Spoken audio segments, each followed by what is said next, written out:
Bueno, la Comuna de París. Ustedes acaban de ver el video de la serie Marx ha vuelto, donde Marx, interpretado por el autor Carlos Weber, detalla y señala con una precisión muy emocionante lo que fue esta enorme gesta. Entonces, justamente, quizá no nos vayamos a detener en cada uno de los hechos o la cronología de la Comuna de París, que es muy interesante. Sí, vamos a intentar ver las insurrecciones que hubieron, que no fue de un solo asalto, porque no todas las clases o sectores de clase entran en el torrente revolucionario al mismo momento.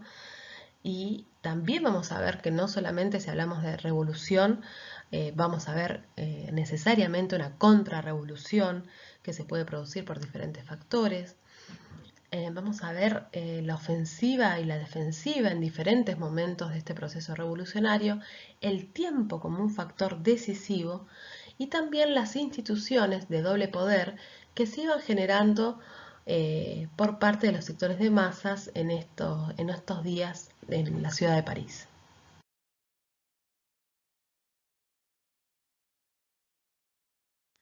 Bueno, si tenemos que ver cómo París llega a esta situación, tenemos que pensar cómo a partir de 1850 hay un cambio radical en la conformación de la clase obrera desde el punto de vista objetivo, ¿no? La industria de la construcción creció muchísimo y esto configura un nuevo movimiento obrero y también donde los socialistas tenían un cierto peso. Estamos hablando de los blanquistas, ¿no? Que seguían a Blanqui, un dirigente socialista que pasó la mayor parte de su vida en la cárcel y que de hecho fue comunero, pero en un momento no pudo asumir porque estaba justamente prisionero, y también estaban sectores ligados al anarquismo de Proudhon que eran parte de esto. Para tener en cuenta, la clase obrera no solamente había aumentado en número, se había reconfigurado a partir de la construcción, sino también, como decíamos recién, tenían peso los socialistas, los anarquistas, y no es un dato menor que en 1864 se haya fundado la primera Asociación Internacional de los Trabajadores, es decir, la primera internacional, ¿no?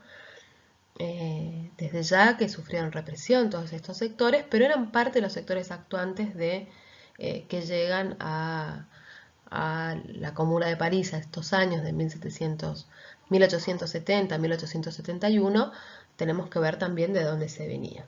Entonces, bueno, como veían ustedes recién en el título, el 15 de julio de 1870 se declara la guerra a Prusia por parte de Napoleón III, y el 2 de septiembre el emperador se rinde y entrega la espada al rey de Prusia.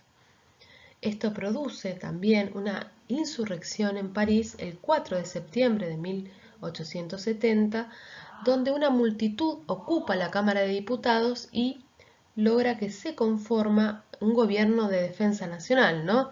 Este gobierno de defensa nacional estaba integrado en su mayoría por monárquicos y republicanos. Otros sectores blanquistas querían que se proclamara la república, y Marx va a decir de estos sectores que eran unos charlatanes, ¿no? Veamos entonces que ante una rendición por parte del emperador, diversos sectores de París no quieren aceptar esta nueva situación y conforman este gobierno de defensa nacional que, como decíamos recién, habían monárquicos y republicanos. Entonces aquí ya empezamos a ver cómo los diversos sectores empiezan a ir formando sus instituciones, ¿sí? Para que sean forma de canalizar sus demandas, pero también de organizar. ¿Sí? Es decir, que hay sectores, no todos los sectores de clase o todas las clases sociales que están en París, hablando de pequeña burguesía, de sectores burgueses, incluso monárquicos, junto a clase de obrera y otros sectores, podrían sentirse representados en una única institución como era el Gobierno de Defensa Nacional. Este Gobierno de Defensa Nacional forma batallones que se llaman de la Guardia Nacional, y parte de esos batallones forman el comité de los 20 distritos de la Guardia Nacional, que tienen una serie de demandas muy concretas. En ella encontramos a blanquistas y a proudhonianos que exigían la leva en masa, el armamento entonces de todo el pueblo, los comisarios, que haya comisarios elegir comisarios, enviar comisarios para las provincias, que hayan elecciones, es decir, que era un comité que donde estaban los sectores más radicales de los que se enfrentaban a la rendición a Prusia, pero era el sector más radical que quería llevar más hasta el final esa defensa, digamos, de París. Por un lado, por eso llamaban el armamento, por eso llamaban las elecciones, ¿sí? Entonces aquí vemos de alguna manera cómo se va conformando una institución, un organismo de doble poder, ¿no? Son parte de la misma ciudad, pero que vemos en la ciudad empieza a alzarse, por un lado, un gobierno de unidad nacional y por otra parte estos comités que quieren expresar algo muy distinto a lo que están haciendo los sectores dominantes de París. ¿Qué va a decir Marx, que sigue atentamente estos hechos? Que Marx alerta acerca del peligro de una insurrección prematura, ¿no? Va a decir que tienen que aprovechar serena y resueltamente las oportunidades que les brinda la libertad republicana para trabajar más a fondo en la organización de su propia clase, ¿sí? Es decir, que para los marxistas no es algo, revolución no es igual a levantarse sin ningún plan predeterminado, ningún plan preconcebido.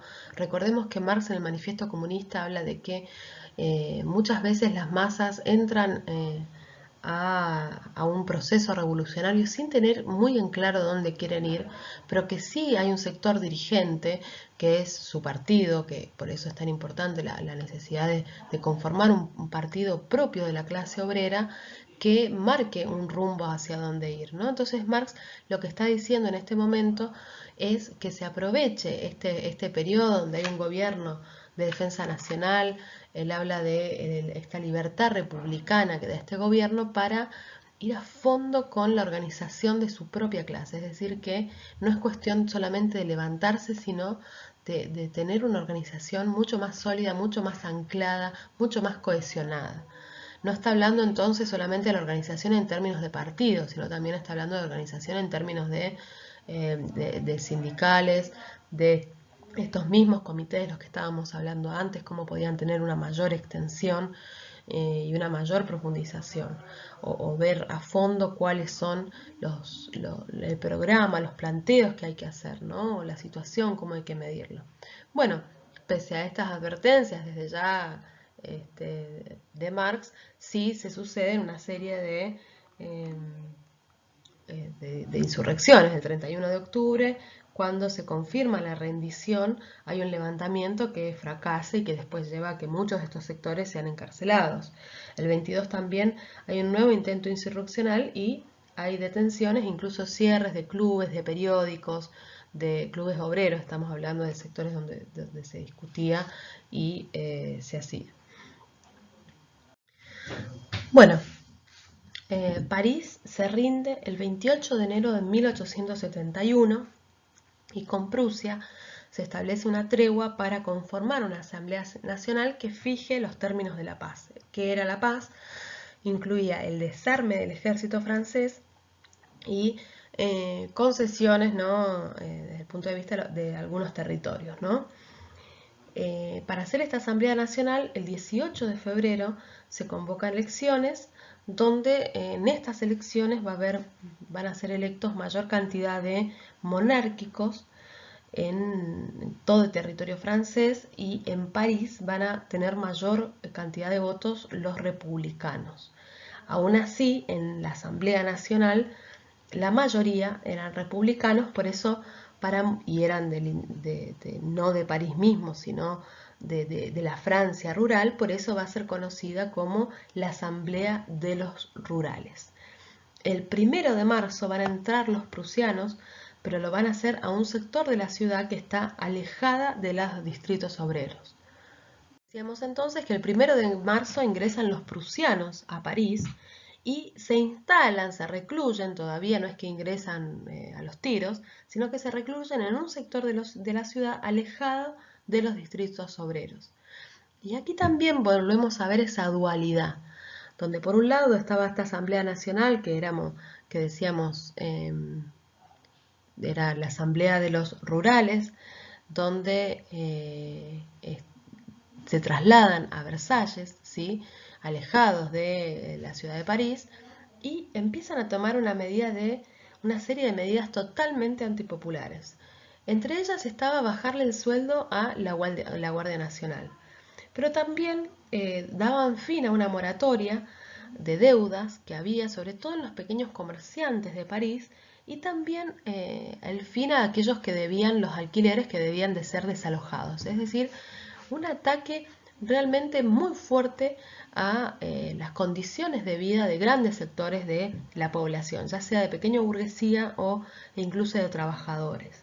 Entonces, por un lado está esta Asamblea Nacional que se traslada a Versalles, que toma esta serie de medidas cuando están ingresando los prusianos a París, y por otra parte, aquellos que habían confirmado el comité de los 20 distritos de la Guardia Nacional van a conformar la Federación de los Batallones de la Guardia Nacional y van a conformar con los delegados un comité central. Este comité central, el 15 de marzo, va a plantear no entregar las armas, sobre todo aquellas 227 cañones y ametralladoras que había comprado el pueblo.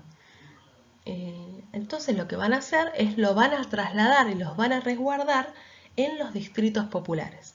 Recordemos entonces que cuando ingresa el 1 de marzo los prusianos, se van a establecer en sectores de París que estaban lejos de los barrios obreros. Y estas personas de la Guardia Nacional van a cuidar esos cañones y van a llevar ese armamento del pueblo, lo van a trasladar a los barrios populares, justamente donde no estaban instalados los prusianos. Entonces tenemos por un lado no solamente que la Asamblea Nacional se dispone a entregar París, se dispone a desarmar al ejército, sino también que lleva adelante una serie de medidas completamente antipopulares, y por otra parte una nueva institución, que es la Federación de los Batallones de la Guardia Nacional, va a organizarse, va a tomar delegados y va a tomar las armas, ¿no? Recordemos cuando Marx decía: París en armas era la revolución en armas. Esto ya había sucedido antes cuando justamente es en las semanas previas, en los meses previos, ¿no? Donde ya sectores de la clase obrera, del proletariado, de las mujeres incluso, están armados para defenderse de los prusianos. Bueno, como continuidad de eso, pero ya más institucionalizado, vamos a ver esta Federación de los Batallones de la Guardia Nacional. Bueno, ¿y qué sucede ante esta situación? Decíamos que este organismo, podríamos decir, que ya empezaba a cumplir rasgos de doble poder, porque no acataba las órdenes directas de la Asamblea Nacional, que decía que había que entregar todo el armamento. Bueno, justamente lo resguarda. ¿Y qué sucede? Thiers, que era un general muy conocido y que había tenido una participación en situaciones anteriores, va a ir con el ejército regular y quiere recuperar los cañones de la Guardia Nacional para entregarlos a los prusianos, ¿sí? Es decir, completamente por detrás de no solamente de la que la situación se necesitaba, sino también de lo que los propios pueblo de París estaba pidiendo y necesitando. Entonces, esto provoca una insurrección que tiene a las mujeres al frente en la ciudad de París. ¿Y por qué? Ahí podemos hacer un pequeño paréntesis, ¿no? Ustedes imagínense, allí están viendo en la foto todos los cañones que hay de la Guardia Nacional, y cuando, imagínense de madrugada, imagínense que hay mujeres que empiezan a salir de sus casas, que eran las primeras que se levantaban y salían porque iban a buscar agua, o porque iban a buscar el pan, o porque por cualquier cuestión cotidiana se tenían que trasladar. Empezaban a ver cómo estas tropas de Thiers querían recuperar los cañones. Allí se habla entonces de que muchas de esas mujeres se tiraban encima de los cañones, se tiraban encima de los soldados para que no se los llevaran, y fueron las primeras que dieron, al haber salido tan temprano, fueron las primeras que dieron la voz de auxilio a todo París, ¿no? Entonces podemos ver cómo luego de 6 meses de asedios con los prusianos cerca, ustedes imagínense que no solamente era una situación de guerra desde el punto de vista de la tensión, sino también desde el punto de vista material, de ya sea del trabajo o ya sea de los alimentos, cómo llegaban o no, es decir, 6 meses de cansancio, 6 meses de hambre, que por eso justamente no iban a haber padecido todo esto por nada y no querían entregar sus armas. Con las mujeres al frente en las primeras horas de la mañana defendiendo los cañones, empieza a producirse esta gloriosa insurrección del 18 de marzo de 1871, ¿no? Hay relatos que marcan cómo ante estas mujeres que se tiraban a los cañones para defenderlos, ante estas primeras manifestaciones populares que no querían el desarme de París, porque no querían entregarse a los prusianos, bueno, muchos soldados incluso son enviados a reprimir y desacatan las órdenes de sus jefes. Entonces muchos de sus jefes son fusilados incluso por los mismos soldados, ¿sí?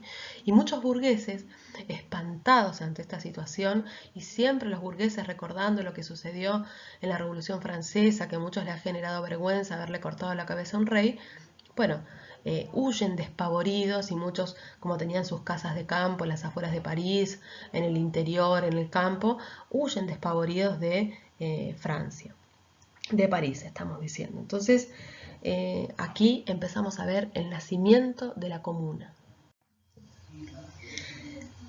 El 26 de marzo se van a convocar elecciones para la comuna, ¿no? Que finalmente va a ser proclamada el 28 de marzo y va a tener una adhesión de mayores comuneros el 16 en otras elecciones posteriores del 16 de abril. Pero dicen que en los días de las elecciones del 26 de marzo, que París era verdaderamente una fiesta, que de algunas barriadas populares se reunían 600, 700 personas e iban movilizándose a votar. Se cree que votaron algo más de 300.000 personas en aquellos días, que nunca había existido tal felicidad para votar. Hay algunas crónicas que cuentan eso, otras que cuentan cómo algunos realmente querían que el voto fuera nominal, es decir, que pudiera ser decían, una democracia más transparente, donde todos saben quién vota. Bueno, realmente se hizo por el sufragio, por el método tradicional del sufragio, con el voto secreto, pero como a la par que iban hacia los lugares de votación, iban haciendo manifestaciones, había mucha alegría en aquellos días en París para elegir a sus representantes. Lamentablemente es un proceso eleccionario donde las mujeres no participan, no porque no lo hayan pedido, pero sí, ya vamos a ver la participación de las mujeres, que fue tan importante, no así en el proceso eleccionario de poder ser electas o no ser elegidas, ¿no? Ni elegir ni poder ser elegidas.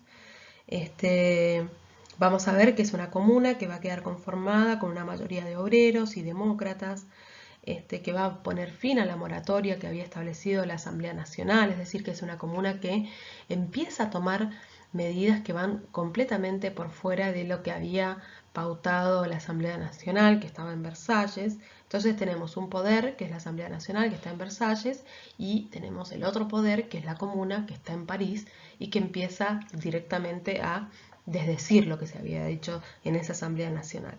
E incluso también empieza a establecer que aquellas fábricas donde los dueños habían huido despavoridamente se pusieran en funcionamiento. Marx va a decir algo muy importante acerca de esto que decíamos recién, la conformación de la comuna. Va a decir que allí lo que hay es una dictadura del proletariado, ¿sí? Donde una mayoría gobierna sobre la minoría, que habla acerca de un estado de transición, ¿no? De un momento de transición entre la sociedad capitalista y la sociedad comunista, que no podía darse de la noche a la mañana. Que la clase obrera, decía él, no puede tomar posesión de la maquinaria del Estado tal cual como está y ponerla en movimiento para sus propios fines. ¿Sí?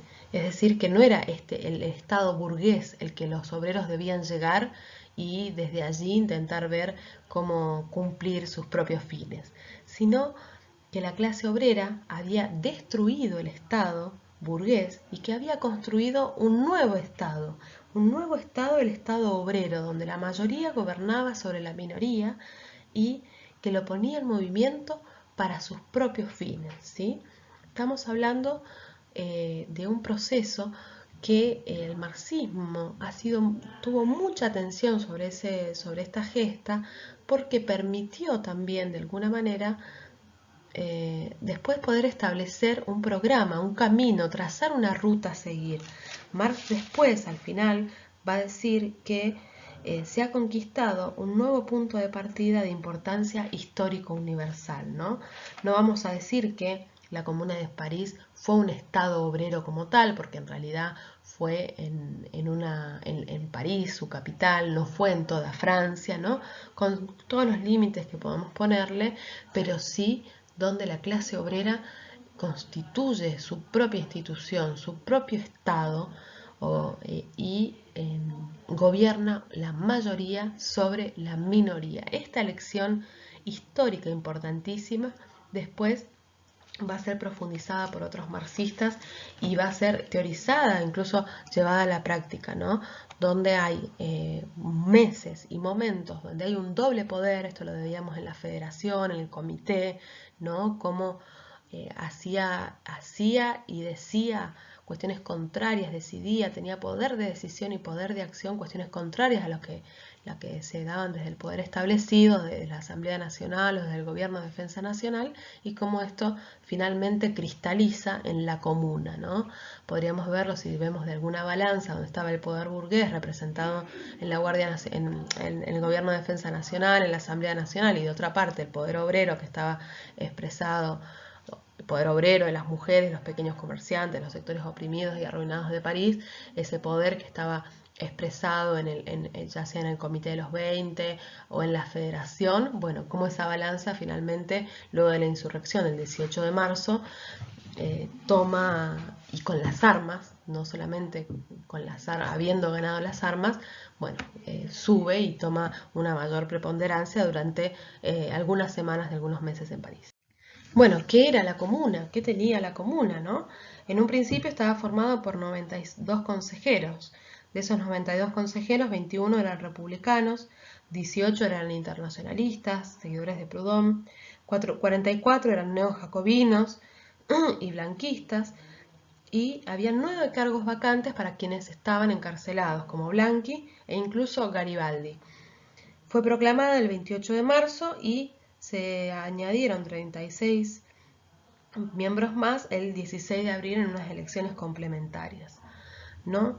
Lo que planteaba esta comuna era, en primer lugar, lo que planteaba y lo que hizo, efectivamente, estamos hablando, era el armamento del pueblo, la revocabilidad de los mandatos, es decir, que aquellos que eran electos y no cumplían su función eran revocables, es decir, eran puestos que eran vueltos a elegir, que el salario de estos representantes no fuera mayor, sino igual al de un obrero calificado, estableció la separación de la Iglesia del Estado e hizo una Cámara Única Ejecutiva y Legislativa. En esta Cámara Única Ejecutiva y Legislativa, la que Marx llamó una verdadera corporación del trabajo, alejada de la charlatanería, por ejemplo, de los parlamentos donde se discuten proyectos de ley, se presenta de todo, se habla de todo en la legislatura y después de eso cada uno de los representantes no tiene ninguna responsabilidad de eso llevarlo adelante, de hacerlo realidad.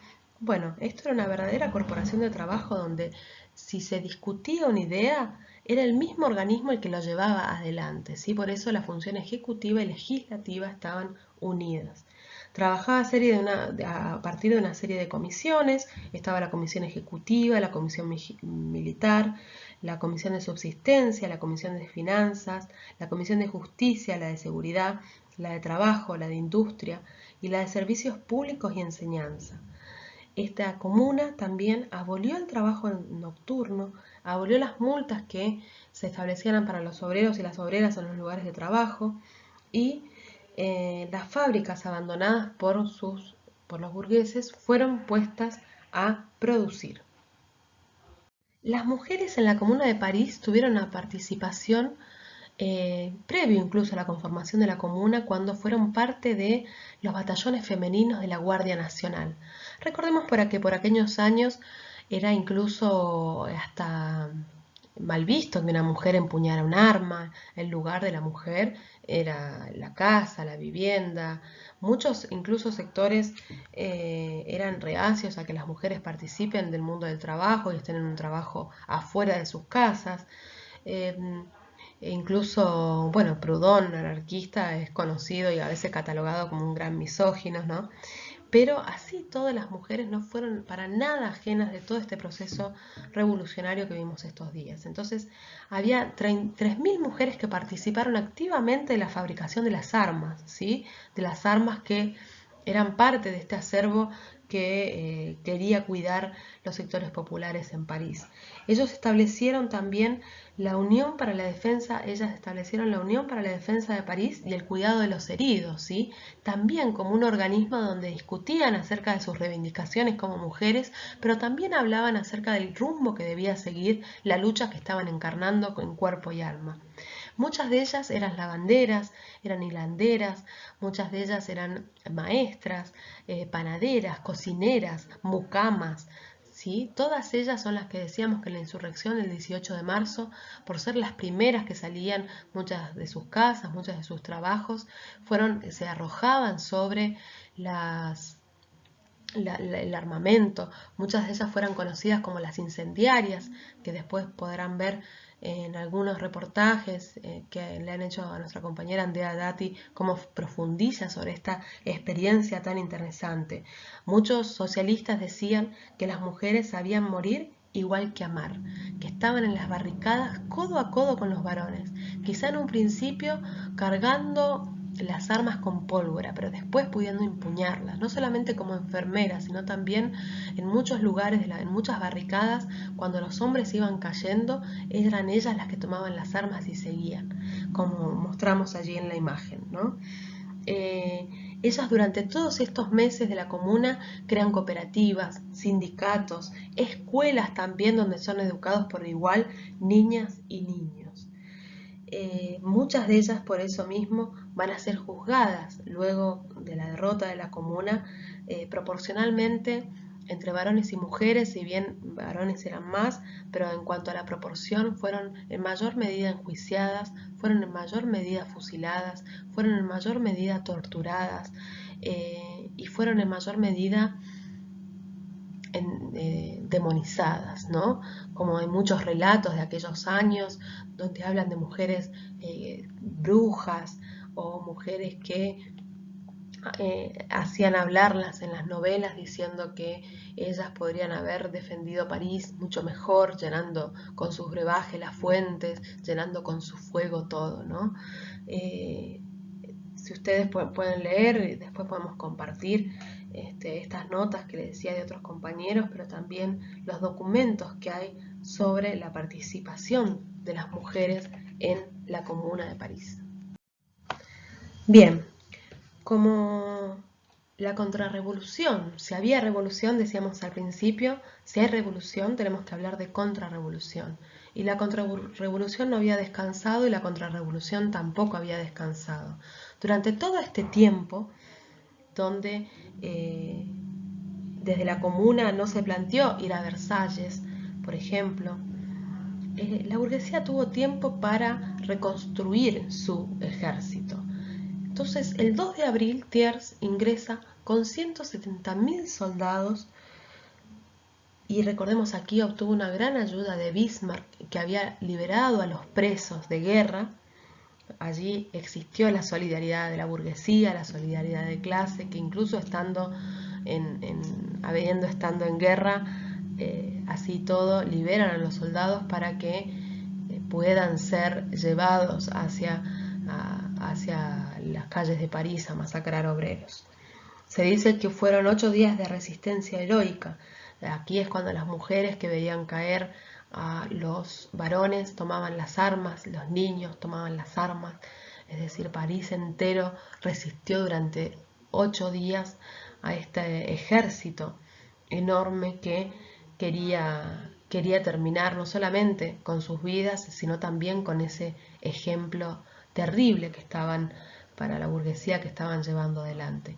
La comuna, cabe recordar que intentó también hacer parte de la comuna a otros distritos de Francia, ¿no? Que quería extender la comuna fuera de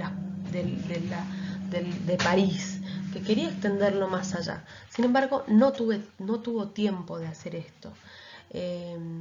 Y el tiempo, como vamos a ver, en un proceso revolucionario es un factor tan importante casi como el alimento de la tropa o como los factores morales. Entonces decíamos recién que Thiers, reconstituido su ejército, avanza sobre la comuna y tras 8 días de resistencia heroica, la comuna es ahogada en sangre, y que para que ese ejemplo no se reproduzca, se cree que fueron 30.000 comuneros asesinados, fusilados, enterrados, torturados e incluso más allá de los juicios que muchos de ellos le hicieron después. Bien, ¿qué fue y qué no fue la Comuna de París? ¿Qué fue? ¿Qué faltó?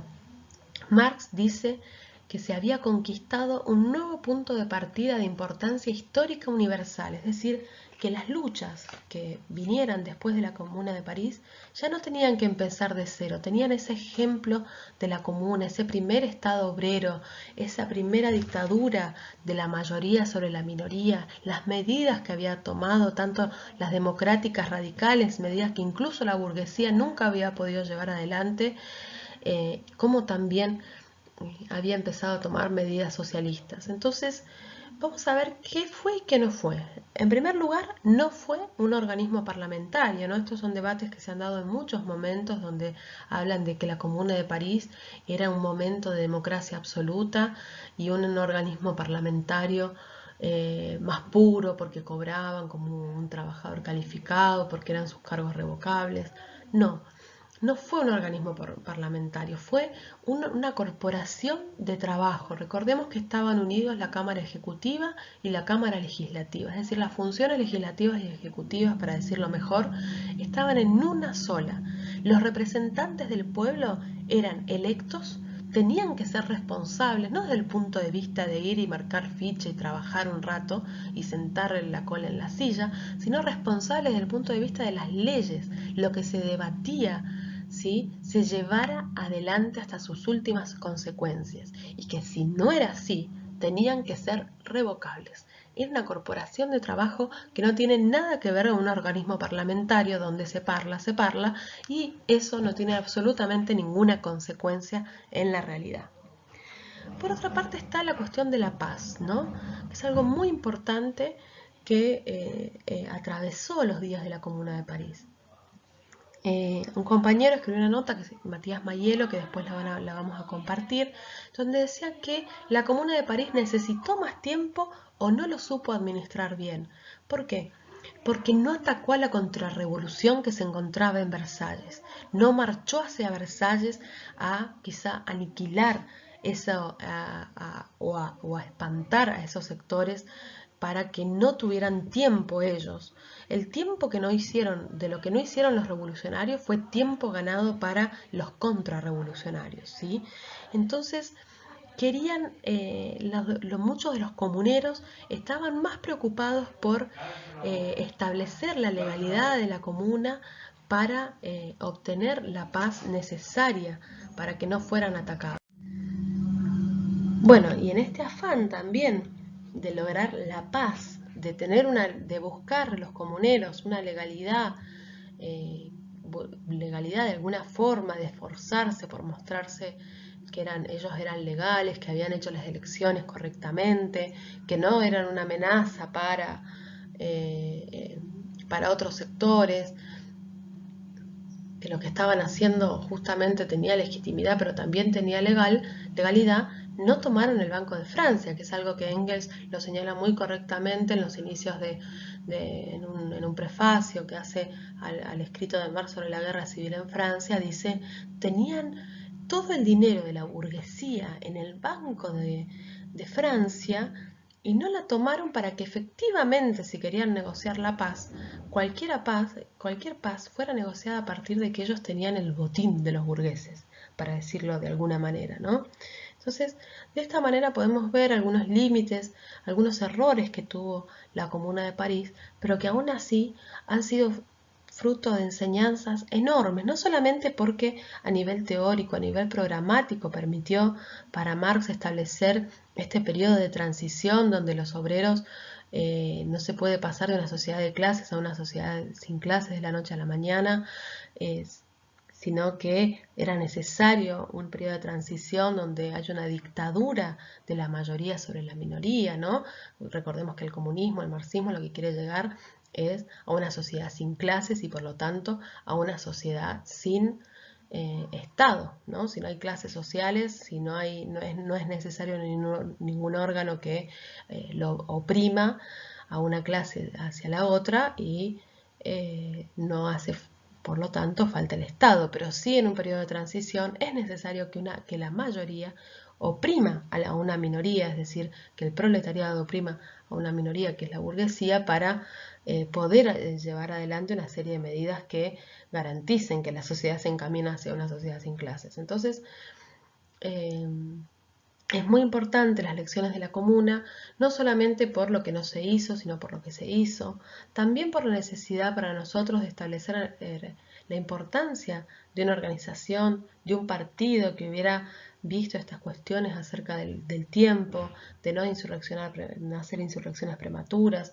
pero tampoco de darle tiempo al enemigo, a la contrarrevolución, a la burguesía para que se rearme y ataque, de ir hasta el final para tomar los recursos del Banco de Francia como parte del botín que garantizara una paz realmente para la Comuna. Esto no lo decimos porque, bueno, muchos vimos y muchas el diario del lunes y desde allí es sencillo, pero sí es tan importante por esto que decía Marx, donde decía que se ha conquistado un nuevo punto de partida de importancia histórica universal. Para nosotros eso fue la Comuna y esos elementos, es decir, estos momentos donde hubo un doble poder, estos momentos donde se estableció el poder de la clase trabajadora, bueno, nos van a permitir pensar otros procesos revolucionarios, como la próxima que va a ser la Revolución Rusa, cómo lo vio Lenin, Trotsky, qué lecciones sacaron acerca de la Comuna, qué impulsaron, qué podemos ver hoy, ¿no? Claramente en los sectores, en las masas laboriosas, en los sectores de mujeres, en los sectores oprimidos, hay siempre tendencias a autoorganizarse, a tomar el destino en sus propias manos, a crear instituciones. Lo hemos visto en nuestro hermano país chileno, como fueron las coordinadoras industriales, lo vimos, bueno, en Rusia son los llamados soviet, consejos obreros, las coordinadoras interfabriles de Argentina, bueno, y tantas otras instituciones que han creado los propios trabajadores que han disputado en el terreno del poder a la burguesía. Y también hemos visto muchas veces cómo esto se ha logrado conformar en estados obreros y, bueno, que desde ya será para otro momento para seguir analizando. Pero es esto, lo que decía Marx, la Comuna nos ha mostrado que se ha conquistado un nuevo punto de partida de importancia histórica universal. ¿Conocen ustedes ese maravilloso episodio de la historia de la humanidad que fue la Comuna de París? Esto estaba ocurriendo en los años 1870-1871, cuando Francia era gobernada por Napoleón III, que era el sobrino del emperador Bonaparte, un hombre que había decidido sumar gloria a su vida y no tuvo mejor idea que atacar los ejércitos prusianos. Quiso atacar al general Bismarck, naturalmente, fue derrotado de inmediato. Y las tropas francesas huyeron dejando las armas para que el pueblo las recogiera después. Y entonces, el pueblo, llevando pañuelos y banderas rojas por todo París, se reunió alrededor de la columna Vendôme, que era el símbolo del poder imperial, donde había una enorme estatua de bronce del emperador Napoleón. La derribaron. El pueblo saltó sobre esos escombros y cantó y bailó de alegría. Izaron en ese sitio una enorme bandera roja. Era la bandera de la revolución social del proletariado. Eso fue la Comuna de París.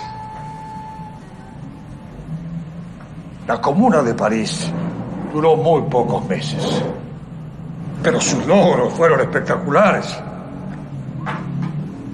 Sustituyó el ejército regular por milicias populares.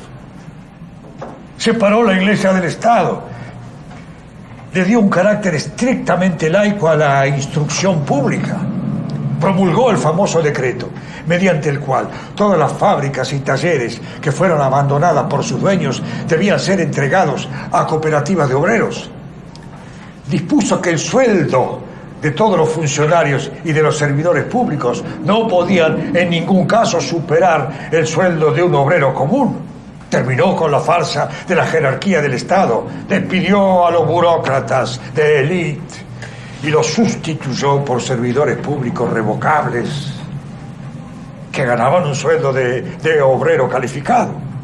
Su legislatura estaba integrada mayoritariamente por estudiantes, por obreros, por artistas, intelectuales revolucionarios, hijos de familias que se multiplicaban en las calles de París, organizando su defensa, porque el viejo orden siempre estaba amenazando con invadir. París vivió en las calles. El pueblo había llegado al convencimiento de que podía hacerse del poder, de gobernar en beneficio de todos.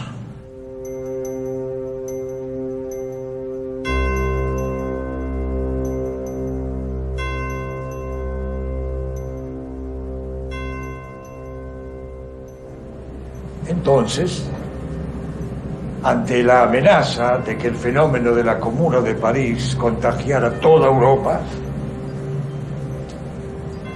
el 21 de mayo de 1871, un ejército de 180.000 hombres, al mando de generales que habían sido vencidos por los alemanes, pero que se sentían muy valerosos ante sus compatriotas sitiados, ingresó a la ciudad para hacer una matanza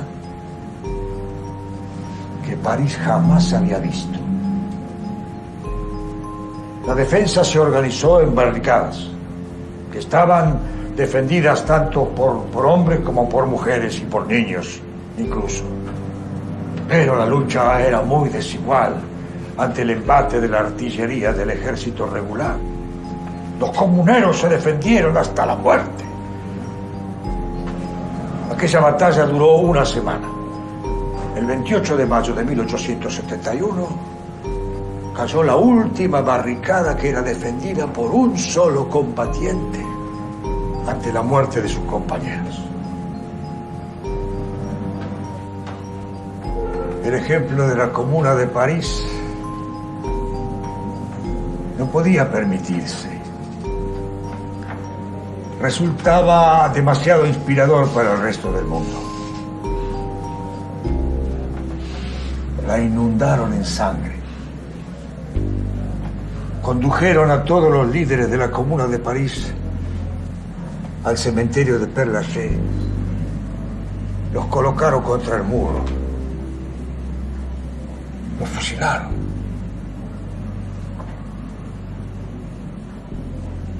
Mataron 30.000 hombres, mujeres y niños.